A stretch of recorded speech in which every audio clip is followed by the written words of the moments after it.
આજની ધર્મકથા. પ્રણામ.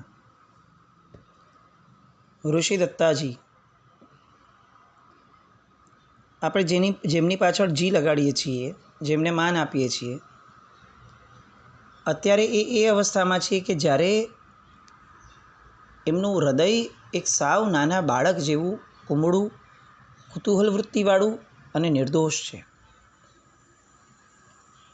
જેમની નિર્દોષતા કદાચ એમ કહી શકાય કે અત્યંત અત્યંત અત્યંત પવિત્ર એવા હૃદયમાંથી નીકળેલી છે. જેમને આ જગતની આવી કોઈ દુનિયાદારીનું ભાન નથી, કારણ કે એ બધા સાથે ક્યારેય કોઈ ચળબળ થવાનો સમય પણ આવ્યો નથી. વનની અંદર પિતાજીની છત્રછાયામાં ઉછર્યા એવા પિતાજી જે ઋષિ છે,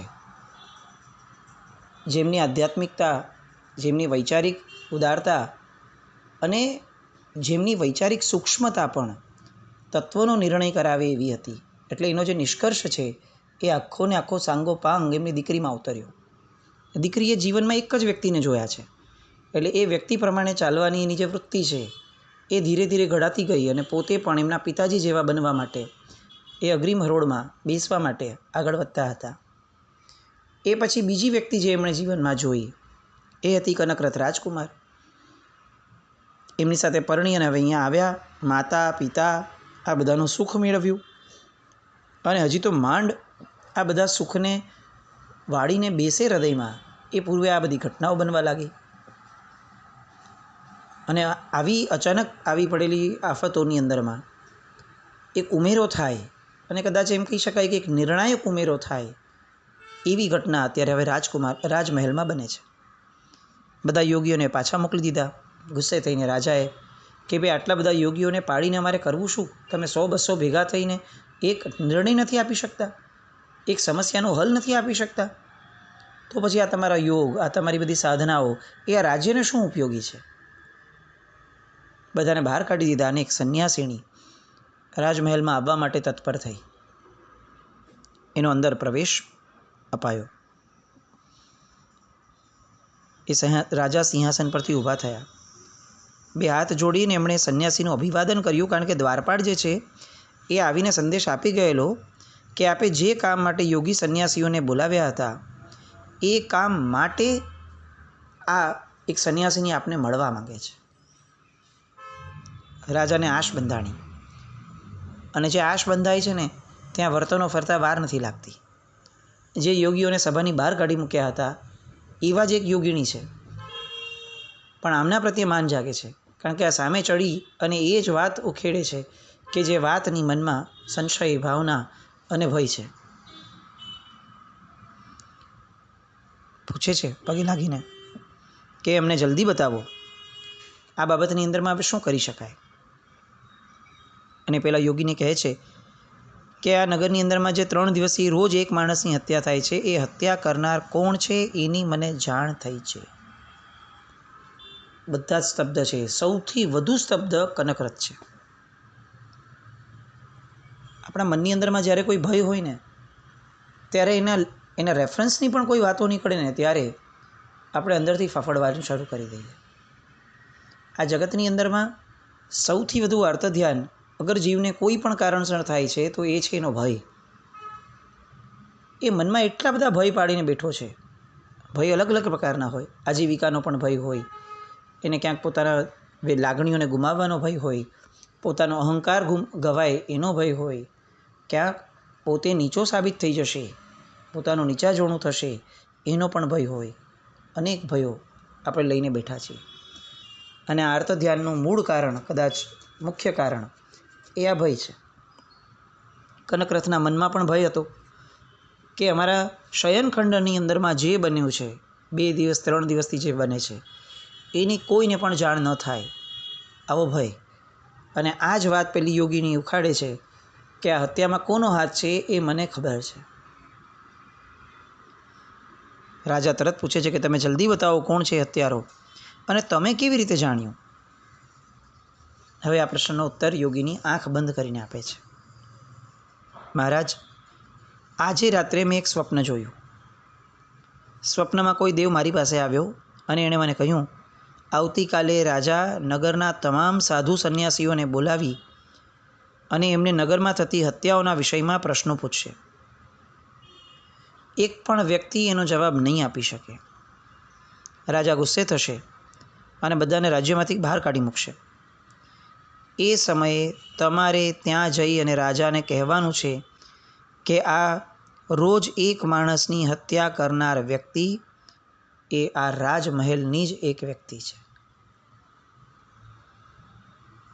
સાંભળીને બધાના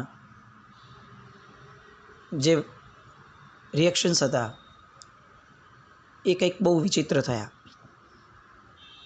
રાજાની તો તલવાર ઉપર સીધી એની હાથ મ્યાનમાં એની હાથ એને ગઈ અને પોતે હાથમાંથી તરત એ જાણે તલવાર કાઢીને રાજમહેલની કઈ વ્યક્તિ છે એને ખતમ કરી દઉં એ રીતની એની પરાક્રમિતા, પ્રજાનો વત્સલતા એ બધી એની નીકળતી જાય છે.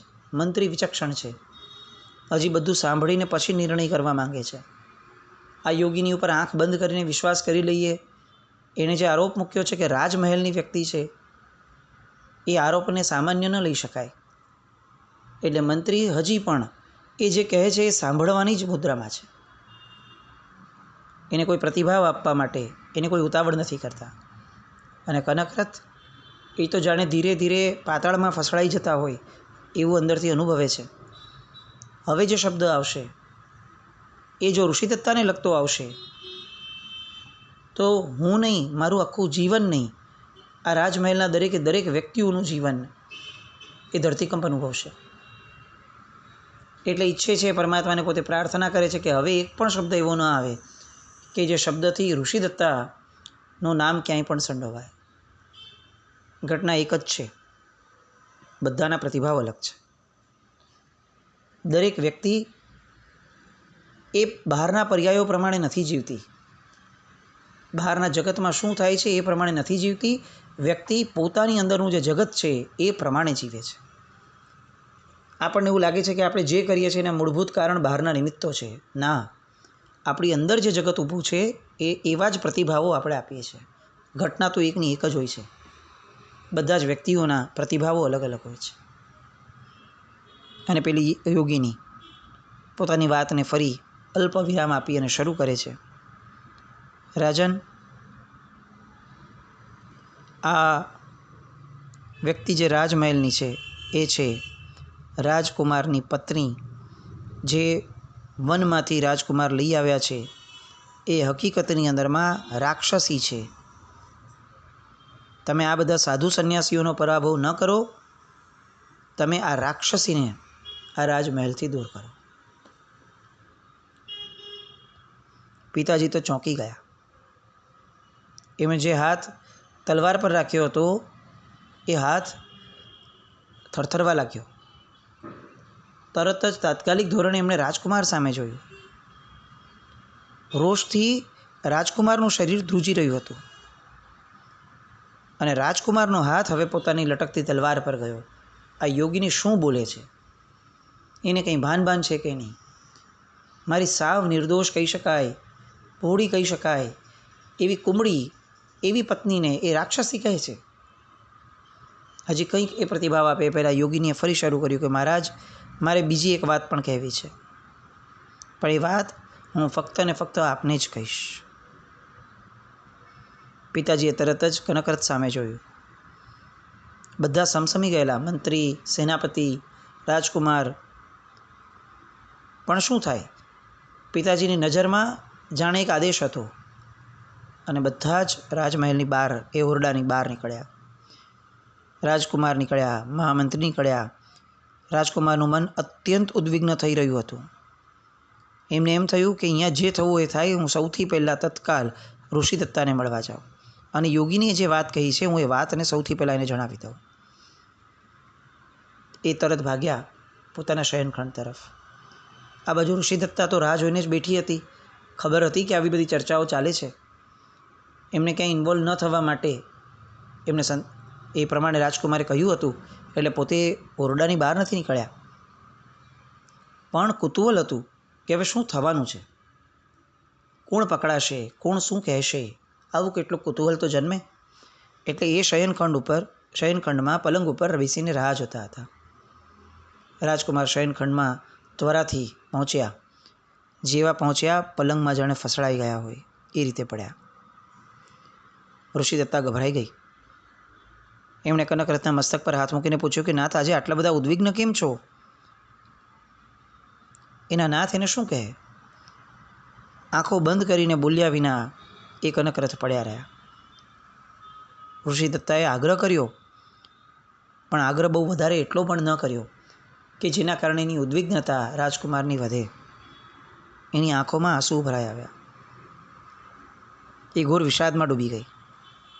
રાજકુમારીની સામે જોયું અને કહ્યું કે ઋષિ, તે કહેલો કર્મ સિદ્ધાંત હવે મને સાચો લાગે છે. હજી પણ ઋષિદત્તા કંઈ બોલી નહીં. રાજકુમાર આગળ વધે છે કે આજે મને સમજાય છે કે મનુષ્યને સારા કે નરસા કર્મોનું ફળ ભોગવવું જ પડે છે. ભલે મનુષ્ય દુઃખોથી બચવા માટે ગમે તેટલો પ્રયત્ન કરે, પણ જો એનો પાપ કર્મ ઉદયમાં આવી જાય તો એને ભોગવવું જ પડે છે. ઋષિદત્તાના મનમાં જે તત્વજ્ઞાન એમના પિતાજીએ ઠસાવેલું હતું, એ તત્વજ્ઞાન આજે એના પતિના મુખમાંથી નીકળી રહ્યું હતું. ઋષિદત્તાએ કહ્યું કે નાથ, એ બધું બરાબર છે. રાજસભામાં શું ઘટ્યું મને એ જણાવો. આપ આટલા ઉદ્વિગ્ન કેમ છો? આપ આટલા મૂંઝવણમાં કેમ છો? મને એ જણાવો. અને કનકરથ માંડીને વાત કરે છે કે આજે રાજસભામાં 100 જેટલા બાવાજોગી સંન્યાસીઓ આવેલા. નગરમાં થતી હત્યા અંગે પૂછવામાં આવ્યું. એમણે વાત તો કબૂલી કે આ કોઈ માનવીનું કામ નથી, કોઈ આસુરી શક્તિનું કામ છે, પણ એનું નિવારણ કરવાનો ઉપાય એ બતાવી ન શક્યા. પિતાજી ગુસ્સે ભરાયા અને બધાને રાજ્યમાંથી કાઢી નાખ્યા. અને અહીંયા ઋષિદત્તા કહે છે કે મારા મનમાં પણ ગઈકાલથી આ આશંકા હતી. રાજકુમાર આગળ વધારે છે કે આ કામ ખરેખર કોઈ માનવી ન હોઈ શકે. મારા શયનગૃહમાં એ કઈ રીતે આવે એવું તો હું પણ વિચારતો હતો. આવું હીન કૃત્ય કરનાર ખૂબ પાવરધો હશે. એનું લક્ષ્ય નાગરિકોને હિંસા કરવાનું નહીં, એનું લક્ષ્ય તને કલંકિત કરવાનું હશે, એવું હું પણ ગઈકાલથી ભયમાં વિચારતો હતો. ઋષિદત્તાનું શરીર ધ્રુજી રહ્યું હતું. જીવનમાં ક્યારેય કોઈ દુઃખ જોયું નથી. જીવનમાં ક્યારેય આવી કોઈ પળનો અહેસાસ પણ નથી. સાવ નવું આવી પડેલું દુઃખ છે, અણકલ્પેલું, અણવિચારેલું. અને આવું દુઃખ કઈ રીતે એને રિએક્ટ કરવું, કઈ રીતે એને એ સમયે સંવેદવું, એ પણ બિચારીને ખ્યાલમાં નથી. કનકરથે એની પીઠ પર હાથ ફેરવ્યો અને કહ્યું કે ઋષિ, તું ચિંતા નહીં કર. હું મારાથી બનતા તમામ પ્રયત્નો કરી અને માયાવી શક્તિનો પ્રતિકાર કરીશ. અત્યારે રાજસભામાં એક સંન્યાસી આવી, એણે એની સ્વપ્નની વાત કરી અને એણે હત્યાનું બધું જ કલંક તારા ઉપર મૂક્યું છે. પિતાજી, એના સ્વપ્નની વાતને સીધે સીધી માની લે એવું નથી, એવું મારું માનવું છે. કોઈ પણ માણસ આ વાત માની શકે એમ નથી, એવું હું માનું છું. મને તો એ જ વખતે ગુસ્સો આવેલો કે હું આ સંન્યાસીનીને યમલોકમાં પહોંચાડી દઉં, પણ પિતાજીની મર્યાદા હતી એટલે હું કંઈ કરી શક્યો નહીં. ઋષિદત્તા બધી જ વાતોને ફક્ત સાંભળી રહી છે. આ જે ઘટના છે ને, એ આપણા જીવનમાં નથી. આપણે કોઈ પણ પરિસ્થિતિને ક્યારેય પણ ફક્ત જોતા કે ફક્ત સાંભળતા નથી. આપણે સીધા એના ભૂતકાળ અને ભવિષ્યમાં કૂદી પડીએ છીએ. આ જે ફક્ત સાંભળવું છે, એ ખરેખર એ ધર્મ છે. કારણ કે એ સાંભળ્યા પછીથી જ બુદ્ધિનું કામ શરૂ થશે કે અચ્છા, પરિસ્થિતિ આ છે તો હવે આપણે શું કરવું એ યોગ્ય છે. જ્યાં સુધી પૂરેપૂરું સંભળાય નહીં ત્યાં સુધી એ કુંઠિત બુદ્ધિ દ્વારા ભૂત અને ભવિષ્ય એ બંનેની વિચારણા, કલ્પનાઓ એ મનમાં ભય સિવાય બીજું કાંઈ જન્માવે નહીં. અને ભય એ આર્ત ધ્યાન સ્વ અને પર માટે કરાવ્યા વિના રહે નહીં. ઋષિદત્તા એને મળેલા સંસ્કાર અને એના ઘડતર પ્રમાણે ફક્ત સાંભળે છે. એ સમયે મનમાં કોઈ જ વિકલ્પ નથી. એક કદાચ એમ કહી શકાય કે કોઈ ધ્યાનની પરાકાષ્ઠાએ પહોંચેલ વ્યક્તિ જે રીતે નિર્વિકલ્પ અવસ્થાને પામે છે, એની પાસે તો કોઈ શુભ કે અશુભ આલંબન નથી. એ મનના એકાંતમાં છે. એવી જ રીતે આટલી બધી ભયંકર પરિસ્થિતિમાં પણ કદાચ ઋષિદત્તાજી એ મનના એવા એકાંતમાં હશે કે નિર્વિકલ્પપણે ફક્ત સાક્ષી બની અને અહીં જે બોલાઈ રહ્યું છે એને સાંભળી જ રહ્યા છે. ફક્ત એને વાત પૂરી કરી કનકરથે, અને એમની વાત પૂરી થતાં ગદગદ સ્વરે હવે ઋષિદત્તા કહે છે નાથ, પૂર્વજન્મમાં બાંધેલું કોઈ પાપ કર્મ ઉદયમાં આવ્યું છે. આપ કેમ દુઃખી થાઓ છો? મારા દુઃખે આપ દુઃખી થાઓ એ કંઈ યોગ્ય નથી. હું મારું પાપ કર્મ ભોગવીશ. બોલતા બોલતા એમની આંખો ભીની થઈ. આંખમાંથી શ્રાવણ ભાદરવો જઈ રહ્યો છે. પાપ ભોગવવું પડશે, દુઃખ ભોગવવું પડશે, એનો તો કોઈ વિકલ્પ પણ નથી. પણ એમને ખબર છે કે આ પરિસ્થિતિનો અંત એ આવશે કે પોતે જેમના આધારે વનમાંથી નીકળ્યા હતા, હવે વ્યક્તિનો વિયોગ થવાનો છે. કનકરથ એમને સાંત્વના આપે છે. આજે હવે હું મારે માતા પાસે પણ નહીં જાઉં, હું પિતાજીની પાસે પણ નહીં જાઉં. હું કઈ રીતે એમને મારું મુખ બતાવીશ? આવું કહી અને અહીંયા ચોધાર આંસુએ ઋષિ દત્તાજી રડે છે. શું જબરદસ્ત અંદરની પરિસ્થિતિઓ છે. આજે 50 વર્ષ ધર્મ કર્યા પછી પણ આપણે આવી કોઈ પરિસ્થિતિ આવી જાય, એવા સમયે પોતાના ભૂતકાળ, પોતાના ભવિષ્યકાળની કલ્પનાઓ સિવાય બીજું કંઈ જ કરી શકતા નથી. આ ઋષિ દત્તાજીની નિર્દોષતા જુઓ. એમને આવા સમયે પણ એવું લાગે છે કે મારા કારણે માતા અને પિતા દુઃખી થશે, હું એમની પાસે નહીં જઈ શકું. કોઈ લાંબો વિચાર નથી કે હવે મારે છોડી દેવું પડશે, હવે મારે આ કરવું પડશે, હવે હું ક્યાં જઈશ, શું કરીશ, મારું શું થશે, મેં આટલું બધું વિચારેલું, આટલા બધા સપનાઓ જોયેલા, એનું શું થશે? ન ભૂતકાળ ન ભવિષ્યકાળ, તાત્કાલિક વર્તમાન કાળ કે આ ક્ષણે અત્યારે મારે વિનય રૂપે, રોજના નિત્યક્રમ રૂપે માતા પિતા પાસે જવાનું થતું હશે, હું એ જ નહીં જાઉં. બસ એના સિવાયની એક પણ વાતનો વિકલ્પ નહીં. આપણે આત્માની અનુભૂતિઓ માટે કેટલીય વાર કેટલી મથામણો કરીએ છીએ, પણ આત્મા સુધી પહોંચવાનો માર્ગ જેવું મન છે એ નિર્વિકલ્પ મન, એ ઘડવાનો પ્રયત્ન આપણો નથી હોતો. અહીંયા ઋષિ દત્તાજી આવી કોઈ આધ્યાત્મિકતાની વાતમાં ક્યાંય કોઈ જગ્યાએ પોતાના દેહને, પોતાના મનને જોડ્યા વિના સાહજિક આધ્યાત્મિકતામાં કેવા અંદર ડૂબેલા હશે. એક પણ વર્તમાન સિવાયની વાતનો વિકલ્પ મનમાં નથી. આ વાતો ચાલે છે ને ત્યાં અચાનક જ માતાજી ખંડમાં આવ્યા. કનકરથ અને માતાજી બંને ઋષિદત્તા પાસે ઊભા રહ્યા.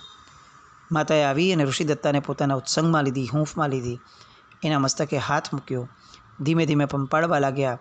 માતાના મુખ ઉપર પણ ગ્લાનિ અને ચિંતાની રેખાઓ હતી. કનકરથ એ તો દિવાલને અડી અને અસ્વસ્થપણે ઊભા હતા. એના મનમાં હવે એ ભય હતો કે હમણાં મને પિતાજી બોલાવશે અને ઋષિદત્તા અંગેના પ્રશ્નો પૂછશે. એ કેવા કેવા પ્રશ્નો પૂછશે, એ સમયે હું શું જવાબ આપી શકીશ? આ બધું ઉભરાએ કરતું હતું, એનું અનુમાન ચાલતું હતું. કારણ કે યોગિનીએ ઋષિદત્તાને રાક્ષસી બતાવી હતી. ઋષિદત્તાને નગરજનોની હત્યાની જવાબદાર બતાવી હતી. હવે મારા શયનખંડમાં શું થયું છે એ મારાથી પિતાજીને કઈ રીતે કહી શકાય? તરત મનના ઘોડાઓ દોડવાના શરૂ થયા કનકરથના. શું આ કોઈ યોગિનીનું ષડયંત્ર હશે? પણ એને ઋષિદત્તા પ્રત્યે શા માટે દ્વેષ હોય? કંઈ સમજાતું નહોતું. અને માણસ જ્યારે અત્યંત વિવળ હોય ને ત્યારે એ જોર જોરથી આંટા મારવાના શરૂ કરી દે. આ એની બોડી લેંગ્વેજ છે. જ્યારે કોઈ માણસ અસામાન્ય રીતે વર્તન કરે ત્યારે સમજાય કે આ કંઈક ને કંઈક અંદરનો વિષાદ એ બહાર નીકળી રહ્યો છે. અંદરની ઉર્જાઓ અંદર સમાતી નથી, એટલે હવે બહારના તંત્રને એ અસ્વસ્થ કરવા માટે એ ઉર્જાઓ કાર્યરત બની છે. માતા સુધી વાત પહોંચી ગઈ હતી, એટલે જ માતા ખંડમાં દોડીને આવી. એના હૃદયમાં ઋષિદત્તા પ્રત્યે અપાર વાત્સલ્ય હતું. ઋષિદત્તા રાક્ષસી હોય એ વાત માતા તો શું, નગરનો એક પણ વ્યક્તિ સ્વીકારી શકે એવું નથી. માતા પોતે ભોજન લઈને આવી હતી. ભોજન ખંડમાં જવાના બદલે ત્યાં ને ત્યાં જ ઋષિદત્તાની ઈચ્છા ન હોવા છતાં એક પણ વાતનો ઉલ્લેખ કર્યા વિના માતાએ ઋષિદત્તાને સૌ પ્રથમ ભોજન અપાવ્યું. અને એક પણ આ વાતનો ઉલ્લેખ કર્યા વિના ફક્ત વાત્સલ્ય આપી અને માતા એ ખંડમાંથી વિદાય થયા. માતૃત્વ શું છે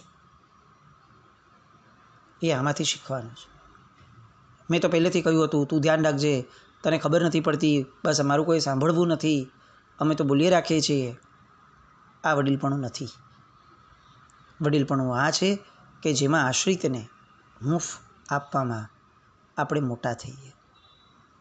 માતા ધાર્યા હોત તો ઘણું બોલી શક્યા હોત, આને કદાચ આશ્વાસનના પણ શબ્દો આપી શક્યા હોત, ચાલો નબળું ના બોલ્યા હોત તો, કે તું ચિંતા નહીં કરતી, હું બેઠી છું, આમ તેમ, પણ કંઈ જ નહીં, ઉલ્લેખ પણ નહીં. ઘણીવાર વાતોનો ઉલ્લેખ ન કરવો એ પણ વાતનો હલ છે.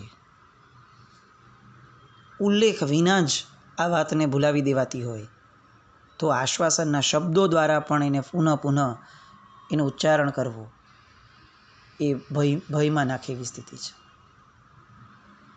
માતાનું આ વર્તન ઋષિદત્તા માટે એક આદર્શ હતું.